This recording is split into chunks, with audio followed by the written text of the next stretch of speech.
सर्वात प्रथम या ठिकाणी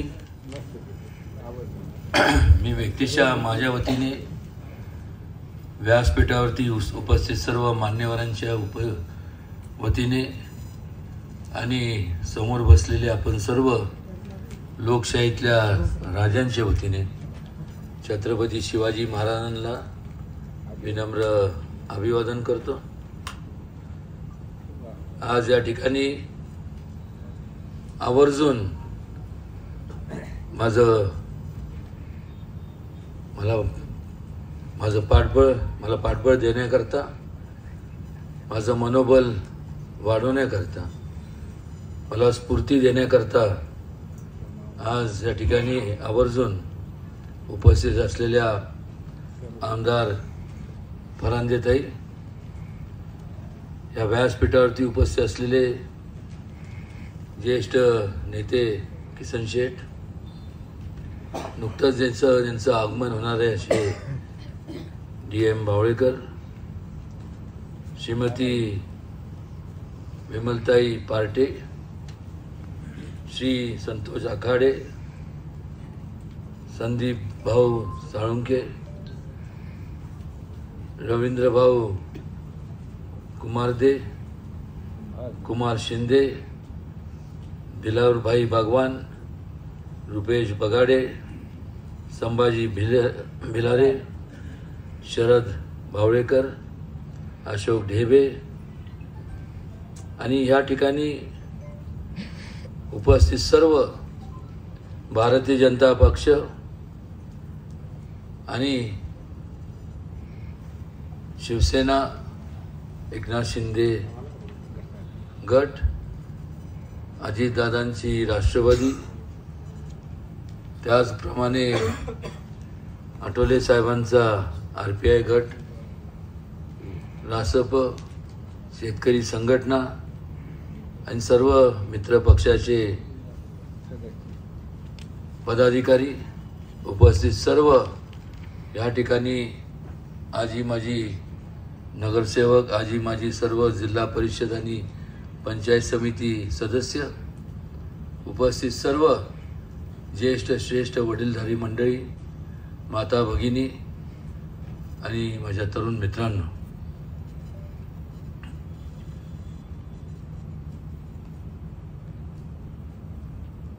मगाशी मी बारकाईने फरांदेताईंचं मनोगत त्या ज्या व्यक्त करत होत्या, मी बारकाईने ऐकत होतो आणि एकंदरीत त्यांनी जे त्यांचं मत व्यक्त केलं ते रास्त आहे। कारण त्यांचं मत मुळात एक स्टेबिलिटी बद्दल त्या बोलत होत्या, एक स्टेबल गव्हर्नमेंट बद्दल त्यांचं म्हणणं होतं। आपण जर पाहिलं तर ज्या वेळेस काँग्रेसला आपलं देशाला स्वातंत्र्य मिळाल्यानंतर काँग्रेसला बहुमत मिळालं, केंद्रात आणि वेगवेगळ्या राज्यामध्ये काँग्रेसचं सरकार होतं, 1-2 नाही तर तब्बल 50-55 वर्ष यांनी राज्य केलं। त्या काळात काय झालं तर फक्त घोषणाबाजी झाली, गरिबी हटाओ देश बचाओ, जय जवान जय किसान, आणि ह्या जे घोषणाबाजी होती ही फक्त आणि फक्त तुमचे मत मिळवण्याकरता ह्या घोषणा झाल्या आणि निवडून गेल्यानंतर वर्षानुवर्ष त्याच्यावर कुठल्याही प्रकारची उपाययोजना केली नाही। लोक त्रस्त झाले होते, लोक ग्रासले गेले होते आणि त्रासले गेले होते। आणि मग ज्या लोकांना आपण लोकप्रतिनिधी म्हणून निवडून दिलं त्यांच्याकडनं जर न्याय मिळत नसेल तर त्यावेळेस संपूर्ण देशभरातून उठाव झाला। लोकांनी स्वतःच्या न्याय हक्कासाठी जेव्हा उठाव केला त्यावेळेसचे ज्या पंतप्रधान होत्या काँग्रेसच्या इंदिराजी गांधी, त्यांनी कुठल्याही प्रकारचं संवेदनाबद्दल आता हे जे बोलतात आहे त्या संवेदनाला फाट्यावर बांधलं, त्याचा खात्मा केला, गळा कापून टाकला त्या संविधानाचा, एमर्जन्सी लागू केली. तुमच्यासारखे त्यावेळेसचे असणारे लोकशाहीतल्या लोकांचा दडपशाहीच्या माध्यमातनं, हुकुमशाहीच्या माध्यमातनं संपूर्ण आवाज दाबण्यात आला. पण आपल्याला माहीत आहे की जेव्हा जसं 1857चा बंड झाला, फार मोठ्या प्रमाणात अन्याय झाल्यानंतर ज्याला आपण बंड म्हणतो, इंग्लिशमध्ये रिव्होल्ट म्हणतो, त्या प्रकारचं संपूर्ण लोक ऐकण्याच्या मानसिकतेत नव्हते. आणि मग परिवर्तन झालं आणि ह्या लोकांना सत्तेपासून लांब करण्यात आलं. आणि त्यामुळं त्या काळात भारतीय जनता पक्षाचे फक्त 2च खासदार होते, एक अटल बिहारी वाजपेयीजी आणि लालकृष्ण अडवाणीजी. आज 2 वरून आज संपूर्ण देशातला सगळ्यात विशाल आणि मोठा पक्ष म्हणून जर पाहिलं जात असेल तर ते भारतीय जनता पक्षाकडे पाहिलं जातं. केवळ देशात नाही तर जगभरातला सगळ्यात मोठा पक्ष म्हणून आज भारतीय जनता पक्षाची ओळख निर्माण झाली आहे. आणि त्यांच्यासोबत असणारे सर्व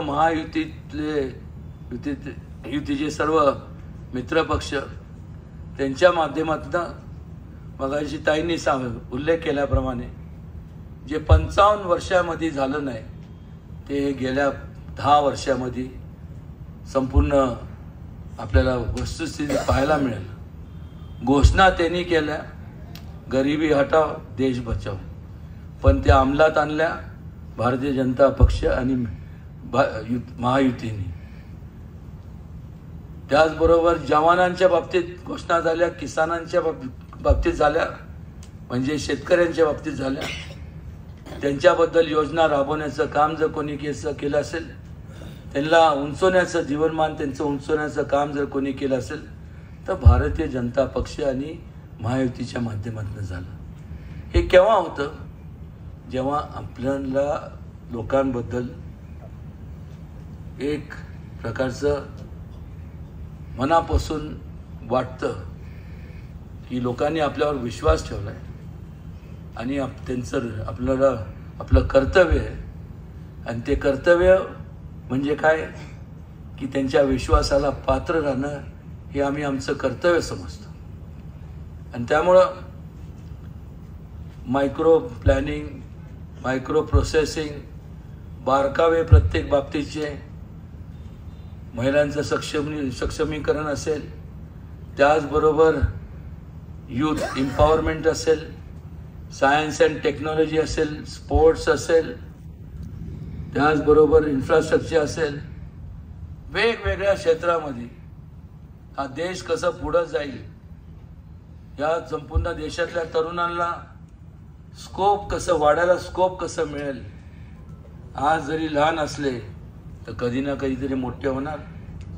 हे जे आज तरुण आहेत उद्या या देशाचा भविष्य काळ आहे. आणि केवळ तेच उद्दिष्ट मनात ठेवून आज भारतीय जनता पक्ष आणि महायुतीचं शासन कार्यरत आहे. आणि एक प्रकारचं स्थिरता आहे. ज्यावेळेस स्थिरता असते त्यावेळेस एक नियोजनबद्ध कार्यक्रम आपण जे आखतो त्याच्यावरती विचार केला जातो आणि विकासाच्या दिशेने वाटचाल आपण करायला लागतो. आणि ज्या ठिकाणी अस्थिरता असते ते म्हणजे काँग्रेस आणि महाविकास आघाडीचं जे सरकार आहे ह्याच्या बाबतीतला प्रामुख्याने हाच मूलभूत मोठा फरक आहे. महाविकास आघाडी केलं तर काहीच नाही. आणि त्यामुळं लोकांसमोर जात असताना काहीतरी आता आपण म्हणजे खऱ्या अर्थाने त्यांची लोकांसमोर जाऊन मत मागण्याची नैतिकता देखील शिल्लक राहिली नाही असं म्हणलं तर काय चुकीचं ठरणार नाही. पण मात्र निर्लज्जपणे जायचं आणि मतं तर मिळवायचे. मग काय करायचं तर जर व्यक्ती हे सर्वजण व्यक्ती केंद्रित असल्यामुळं त्यांना काही फरक पडत नाही. लोकांचे जातीमध्ये तेढ निर्माण झाले तरी चालतील, पण माझा स्वार्थ साधला गेला पाहिजे. आणि जेव्हा स्वार्थापोटी जेव्हा लोक एकत्र येतात त्यांचं उद्दिष्ट फक्त स्वार्थ असतं, सत्ता हासिल करणं आणि सत्तेच्या माध्यमातून मोठ्या प्रमाणावरती स्वतःचे खिसे भरणे, भ्रष्टाचार करणे, हे आजवरचा इतिहास आहे. हे काही मी माझ्या मनातलं सांगत नाही. आणि असं होत असताना ज्यावेळेस आपला स्वार्थ साधल्यानंतर विचार एक नसतो, उद्दिष्ट एक नसल्यामुळं स्वार्थ साधल्या गेल्यानंतर मग हे आपापल्या दिशेने निघून जातात. ह्या उलट महायुतीच्या बाबतीत जर बोलायचं झालं तर एका विकास आणि डेव्हलपमेंटच्या हिशोबाने लोक तो विचार घेऊन एकत्र आलेत आणि त्यांना एकत्र ठेवण्याकरता कुठल्या ताकदीची आवश्यकता नाही, कारण की उद्दिष्ट एक आहे आणि एकत्र राहणार. आणि ते सुद्धा तात्पुरत्या काळासाठी नाही तर कायमस्वरूपी एक राहणार. आणि त्यावेळेस जे आपण चित्र पाहतो, हे चित्र का घडलं, का अजित पवारांच्या बरोबर त्यांचे सर्व सहकारी आणि एकनाथ शिंदेच्या बरोबर जे सहकारी जे आज महायुतीत आले ते त्रासून गेले होते, ग्रासून गेले होते, अक्षरशः वैतागले होते की आता जर कामं केले नाही, लोकांना अपेक्षित आहे ते विकास कामं जर मार्गी लावले नाही तर कुठला चेहरा घेऊन, कुठल्या तोंड घेऊन लोकांसमोर जायचं. आणि मग उपमा दिली की यांनी पैसे घेतले, हे केलं, ते केलं. लाज वाटत नाही? आजवर तुम्ही बघा की बारकाईने विचार करा की हे सगळं करत असताना मग स्वतःच पसरवायचं की सिंपती, आज मला सहानुभूती जास्त मिळणार आहे. कसली सहानुभूती हो? एक तर एवढ्या मोठ्या प्रमाणावर घोटाळे केले, त्यात मधल्या 1999 साली लोकशाहीतल्या तुमच्यासारख्याच राजांनी संपूर्ण भारतीय जनता पक्ष आणि मित्र पक्षांना बाजूला केलं, सत्ता त्यांच्या हातात सुपूर्द केली. काय झालं? मगाशी ताईसाहेब म्हणत होते पाण्याचा प्रश्न मार्गी लागला का? नाही. कारण की त्यावेळेस सध्याचे जे महाविकास आघाडीचे उमेदवार आहेत ते पालकमंत्री होते आणि सिंचन खातं देखील त्यांच्याकडे होतं. आज या ठिकाणी बहुतांश करून जे सर्व ह्या जिल्ह्यातले 90%, 95-99% जे लोक आहेत हे शेती, त्यांची अर्थव्यवस्था ही संपूर्ण शेतीवर आधारित आहे. रखडलेल्या प्रकल्पाला 5 पैसे सुद्धा त्यांच्याकडनं निधी दिला गेला नाही. आणि पुन्हा लोकांना जेव्हा कळलं की आता कुठलंही काम होत नाही, पुन्हा आपण कौल दिला आणि मग भारतीय जनता पक्ष आणि मित्र पक्षाचं महायुतीचं सरकार पुन्हा सत्तेत आलं. आल्या तर काय केलं असेल तर पिण्याच्या पाण्याकरता आणि त्याचबरोबर शेतीच्या पाण्याकरता ज्या लिफ्ट इरिगेशन स्कीम्स होत्या, कॅनलचे रखडलेले कॅनलचे कामं होते किंवा पाईपलाईनचे कामं होते, भरपूर असा पुरेसा निधी केंद्र शासनाच्या आणि राज्य शासनाच्या माध्यमातून दिला गेला. आणि आज जिथं कुसळ सुद्धा उगवत नव्हती तिथं रखरख वाटायची, आज त्या ठिकाणी हिरवगार सगळं झालेलं पाहायला मिळतं. मला अजून आठवतं की ह्या संपूर्ण 95 सालाच्या अखेर आणि 96च्या सुरुवातीचा तो काळ होता. आदरणीय वंदनीय मुंडे साहेबांना मी जाऊन भेटलो. त्यावेळेस ते महाराष्ट्र राज्याचे उपमुख्यमंत्री होते. त्याच वेळेस संपूर्ण ते त्यांच्याकडे सिंचन खातं होतं. मी त्यांना सांगितलं की लवादाप्रमाणे जर आपण आता जर पाणी अडवलं नाही तर भविष्य काळात मोठा अनर्थ घडेल. त्यांनी सगळं ते तपासून पाहिलं आणि महाराष्ट्र शासनाच्या तिजोरीतनं जवळपास त्या प्रोजेक्ट करता 12,500 करोड रुपये देण्यात आले. त्यावेळेस त्यावेळेस ते असं म्हणू शकले असते, का द्यायचे एवढे तिथे पैसे, आपला एकही आमदार नाही, एकही खासदार नाही. हे जर काँग्रेस असतं तर त्यांनी तेच केलं असतं. पण नाही, भारतीय जनता पक्षाची आणि मित्र पक्षांची ठेवण वेगळी. तुम्हाला सांगायला केंद्र बिंदू मानून तुमच्या अडीअडचणीतनं मार्ग काढणं हे आम्ही आमचं कर्तव्य समजतो. आणि त्यामुळं 1-2 नाही तर 11 धरणं, मोठ्या धरणं आज झालेले आपल्या ह्या संपूर्ण जिल्ह्यात आपल्याला पाहायला मिळतात, ज्याच्यामुळं संपूर्ण पश्चिम महाराष्ट्र, सांगोला असेल, मान, खटाव, हे असे अनेक बरेचसे संपूर्ण तालुके आहेत. ह्या लोकांना आज पाणी त्या ठिकाणी त्या भागाचं नंदनवन झालं.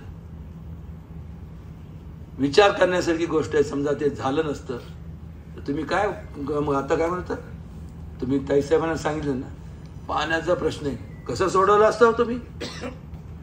आज तुम्ही विचार करण्यासारखी गोष्ट आहे की तुम्ही लोकशाहीतले राजे आहात. आमच्यामुळं तुम्ही नाही, हे काँग्रेसला जेव्हा अहंकार निर्माण झाला होता ना, कुठं जाता ते, आपण काम केलं नाही केलं कुठं जाणार आहे, परत येईल लोबऱ्यासारखा, परत मागं येईल, कोपराने बाजूला ढकललं तरी येईल. लोकांपुढं पर्याय नव्हता. करायचं काय, एकतर त्यांच्या बरोबर जायचं आणि नाहीतर गप गुमान घरी बसायचं. हे 2च पर्याय होते.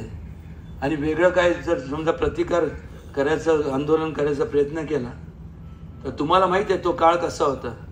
पार त्याचं म्हणजे त्याला संपवलं गेलं जायचं. आर्थिकदृष्ट्या एवढं अडचणीत आणून टाकायचं, घरदारच संपल्यासारखं व्हायचं.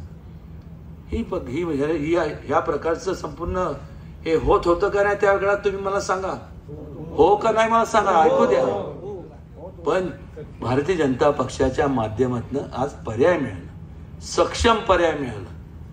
मी तर म्हणतो आता ह्या लोकांनी जेवढा तुम्हाला त्रास दिलाय, आज एकंदरीत सगळ्यांची मानसिकता जर पाहिली तर ताईसाहेब हा पश्चिम महाराष्ट्र एका काळी काँग्रेसचा बालेकिल्ला होता, कारण की यांची दमदाटी चालायची. आता ह्या सगळ्यांना लोकांनी मनातनं काढून जुगारून टाकले. त्यामुळे काळजी करू नका. आता ह्या संपूर्ण ह्या माझ्या लोकसभा मतदारसंघात 6 आमदारकीचे मतदारसंघ आहेत, त्यापैकी 4 महायुतीचे आमदार आहेत आणि 2 जे महाविकास आघाडीचे आहेत. मताचं विभाजन झालं त्यामुळं ते दोघंही निवडून आले.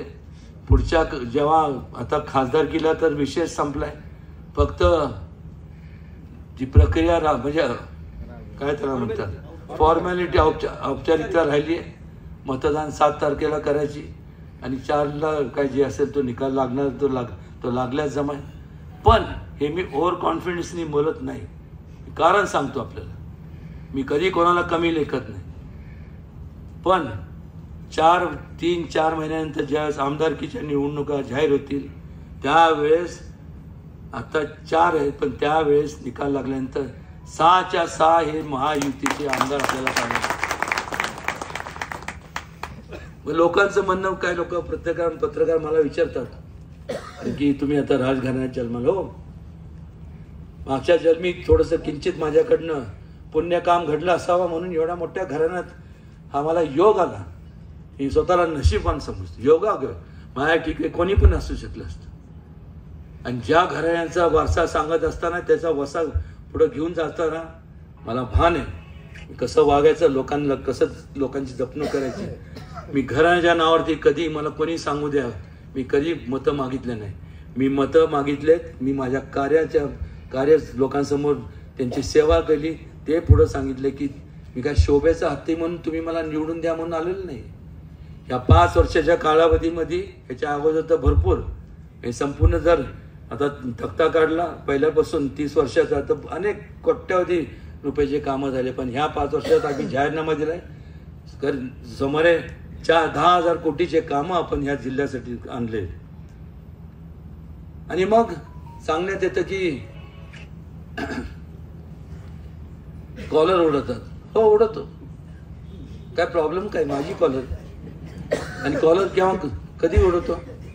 आता देवेंद्रताई येत आहेत, त्यांना वाटलं थोरल्यात माझ्यापेक्षा, त्यांना वाटलं की उदयनराजेंनी खरंच काम केलं, किंवा मग किसन शेठला वाटलं, तर आपण जनरली थाप मारतो ना पाठीवर शाबासकीची. पण मी स्वतःला थाप कशी मारणार, मग आपलं असं करायचं.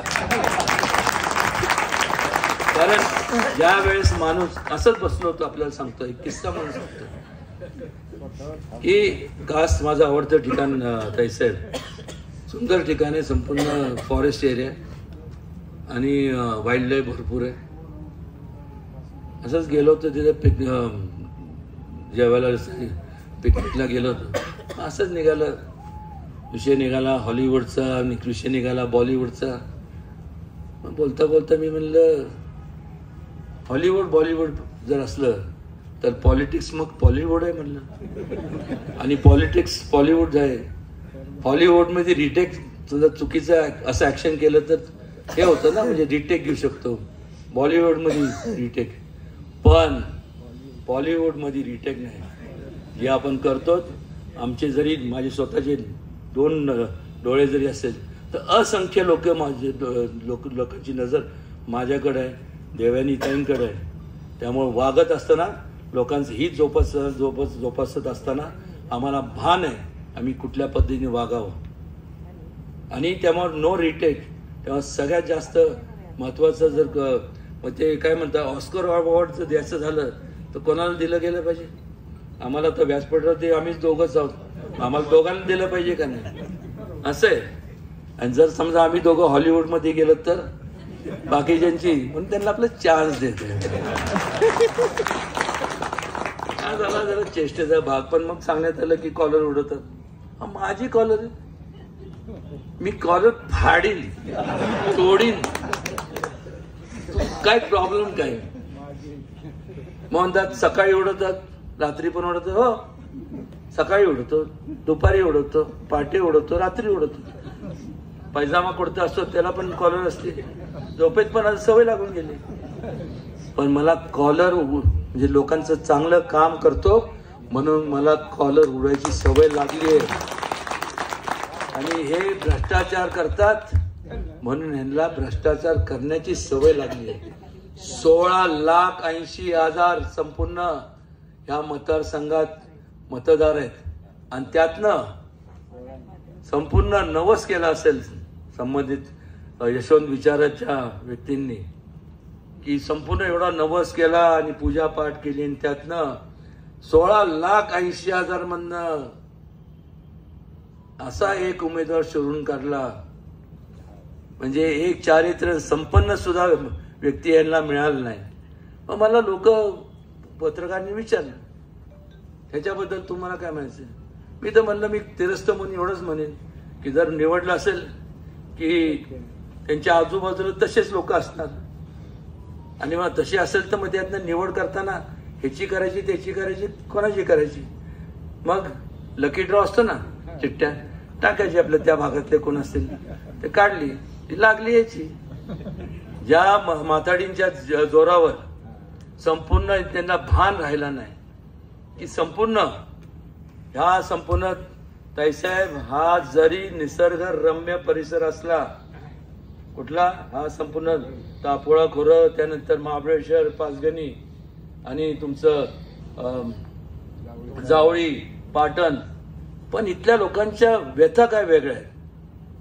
जमीन पुरेशी नसती आणि त्यातनं उदरनिर्वाह होत नसतो, आणि मग अंगावरच्या कपड्याने जे लोक इथून विस्थापित गेले झाले, स्वतःच्या कुटुंबाचा जरा उदरनिर्वाह करण्याकरता, तर त्या ठिकाणी मला अभिमानाने सांगावंसं वाटतं की मुंबई, नवी मुंबई, ठाणे, त्याचबरोबर तुमच्या पिंपरी चिंचवड त्या ठिकाणी जाऊन शून्यातनं विश्व निर्माण केला, आणि आज कोट्यावधी रुपयांची उलाढाल करणाऱ्या त्यांनी संस्था त्यांनी निर्माण केल्या.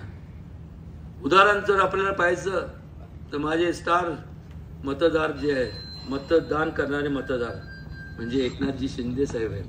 हे सुद्धा मुंबईला धाव घेतली, ठाण्याला धाव घेतली या कारणानिमित्त. आज त्यांनी सुद्धा स्वतःच्या कष्टाने आज अभिमान वाटतो की आज एवढ्या मोठ्या पदावरती ते विराजमान आहेत. या भागासाठी भरपूर काय त्यांनी केलंय. आणि ह्या ठिकाणी भविष्य काळात आपल्याला मला सांगावं असं वाटतं की कुठल्याही प्रकारचं इथले लोक इथं राहिले पाहिजे. अनेक राज्य असे आहेत की त्यांचं संपूर्ण अर्थव्यवस्था त्या राज्याची त्या टुरिझम इंडस्ट्रीवरती असते. अनेक देशाची देश असे आहेत जगात त्यांची टुरिझमवरती त्यांची संपूर्ण अर्थसंकल्प त्याच्यावर असतो. आणि मग या ठिकाणी नुकतं आता आपला जो येणाऱ्या जी लोकांची संख्या आहे, मी अंदाजे वर्षाला जवळपास मला वाटतं किसन शेठ 1 कोटी तर आरामात असेल. फुटफॉल तर तेवढा आहेच ना भाई. आणि त्याकरता मग तिथं ट्रॅफिकचा प्रॉब्लेम येतो. आता आपण संपूर्ण एक रस्ता सुचवलाय सुरूर ते पोलादपूरपर्यंत, त्याचं रुंदीकरणाचं काम टेंडरिंग प्रोसेस आहे, ते सुद्धा आता काम चालू होणार. धोम पासून संपूर्ण प्रतापगडपर्यंत रोपवेचं काम मंजूर झालेलं आहे, त्याला परवानगी सुद्धा देण्यात आली आहे. फक्त आता काय आहे की मी जेव्हा गडकरी साहेबांची भेट घेतली ते म्हणले आम्ही करायला तयार आहोत, आम्ही करणार होतो, पण राज्य शासनाने सांगितलं की आमचा तुम्हा प्रोजेक्ट आमच्याकडे सोपवा, आम्ही राज्य शासनाच्या माध्यमातून करतो, जेणेकरून आमच्या तिजोरी त्यातनं जे इन्कम जे मिळेल त्यातनं ह्या 2 नगरपालिकेला पुरेसं आम्हाला निधी त्यांना देता येईल, हे त्याच्या मागचं त्यांची संकल्पना होती. ह्या ठिकाणी पार्किंगचा जो विषय संपूर्ण ह्या महाबळेश्वर आणि पाचगणीचा, त्यावर देखील एक उपाययोजना काढणार आहोत. असं मल्टी स्टोरी पार्किंग किंवा काहीतरी आपल्याला करावं लागणार, कारण की जागा थोडी जास्तीत जास्त ह्या ठिकाणी जी जागा आहे ती फॉरेस्टची जागा आहे. वेण्णा लेकचं त्या काळात मला अजून आठवतंय, भाई या ठिकाणी आहेत तुम्ही आहातच, त्यावेळेस बिल भरलं नव्हतं. बिल भरायला पाचगणी गिरिस्थान नगरपालिकेकडे पैसा नव्हता. मी मुंडे साहेबांना सांगितलं उद्या जर बिल कट केलं तर लोक पाण्यापासून म्हणजे वंचित राहतील. मग त्यावेळेस त्यांनी काही विचार न करता त्यांनी ती संपूर्ण माफ केलं. आणि आज सुद्धा या ठिकाणी मग मी विचार केला की त्यावेळेस नंतर जेव्हा कृष्णा खोऱ्याची स्थापना झाली आणि त्याचा मी त्यावेळेस कृष्णा खोऱ्याचा पहिला उपाध्यक्ष होतो, कारण की अध्यक्ष हे नेहमी त्या खात्याचे मंत्री असतात, म्हणजे गोपीनाथ मुंडे साहेब होते.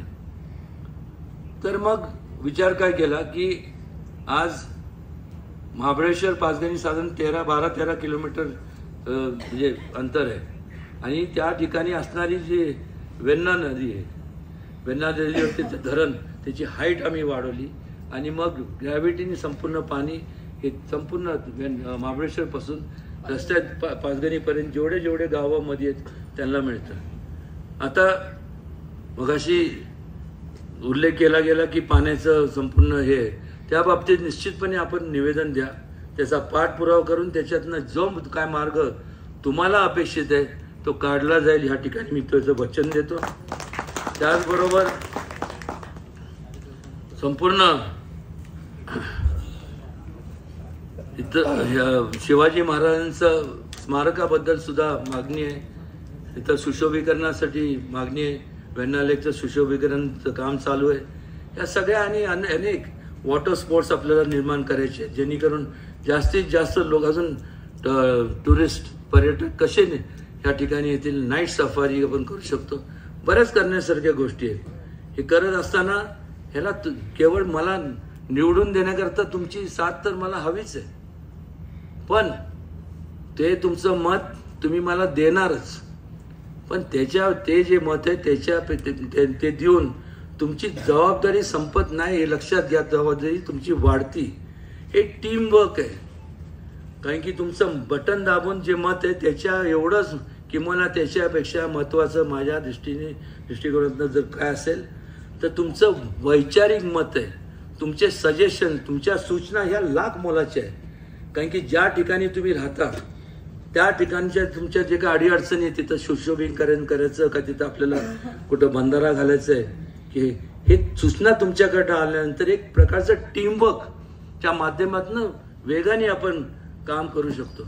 आता सगळीकडे मी तर काही देव नाही आहे, प्रत्येक ठिकाणी जाऊन तिथं काय आहे मला कळणार, कसं कळणार?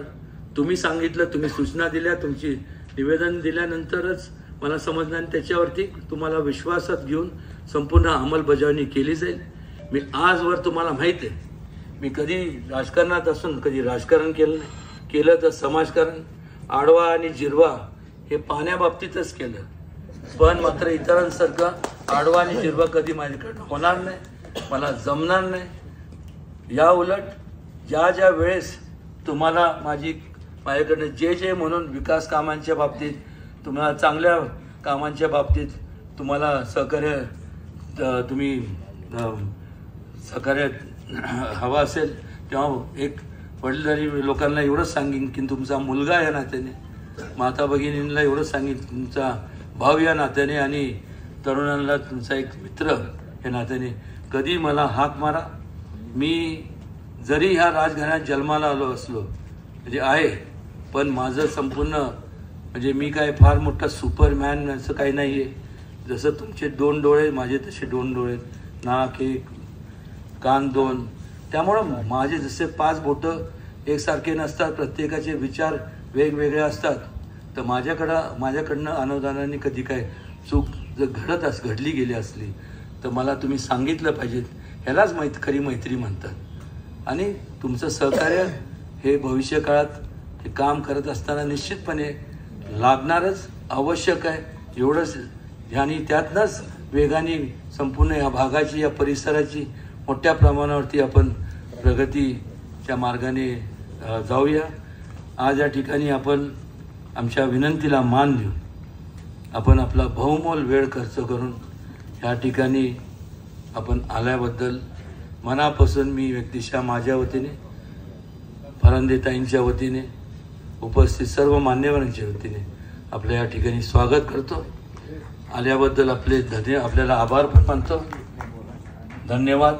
जय हिंद, जय महाराष्ट्र, जय शिवराय.